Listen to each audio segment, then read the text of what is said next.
ஜம்சம் கிணறு மற்றும் ஜுர்ஹும் கோத்திரத்தின் கதை. ஒரு பெரும் பாலைவனத்தின் நடுவில் ஹஜ்ரா அலைஹிஸ்ஸலாம் மற்றும் அவர்களுடைய குழந்தையான இஸ்மாயில் அலைஹிஸ்ஸலாம் அவர்கள் அல்லாஹ்வின் கட்டளையின்படி தனியாக விடப்பட்டனர். ஆனால் அல்லாஹ் அவர்களுக்கு தூய்மையான நீரின் ஆதாரத்தை வழங்கினான். நிலத்திலிருந்து ஜம்சம் கிணறு பொங்கி வெளியேற்றப்பட்டது. விரைவில் பறவைகள் அந்த இடத்தின் மேல் வட்டமிட்டு கொண்டிருந்தன. இதை அவதானித்த யமனிலிருந்து வந்த ஜுர்ஹும் இனத்தவர்களின் கவனம் அந்த இடத்துக்கு திசை திரும்பியது. நீர் இருப்பதற்கான அறிகுறிகளை பார்த்த அவர்கள் சிலரை அனுப்பி அங்கு விசாரிக்கச் செய்தனர். அவர்கள் ஜம்சம் கிணற்றை கண்டுபிடித்தனர். அவர்கள் அந்த நிலத்தை வலுக்கட்டாயமாக கைப்பற்றாமல் மரியாதையுடன் ஹஜ்ரா அலைஹிஸ்ஸலாம் அவர்களிடம் அங்கு குடியேற அனுமதி கேட்டனர்.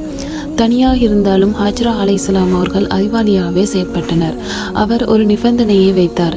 எப்பொழுதும் ஜம்சம் கிணறு எங்களுக்கு மட்டுமே சொந்தமானது என கூறினார்.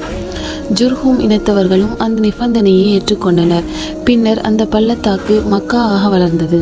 இஸ்மாயில் அலைஹிஸ்ஸலாம் அவர்கள் ஜுர்ஹும் மக்களுடனே சேர்ந்து வளர்ந்தார்கள். அவர்களிடமிருந்து அவர் அரபு மொழியை கற்றுக்கொண்டார்.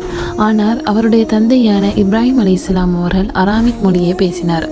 பின்னர் இஸ்மாயில் அலைஹிஸ்ஸலாம் அவர்கள் ஜுர்ஹும் இனத்திலுள்ள ஒரு பெண்ணையே திருமணம் செய்து கொண்டார்கள்.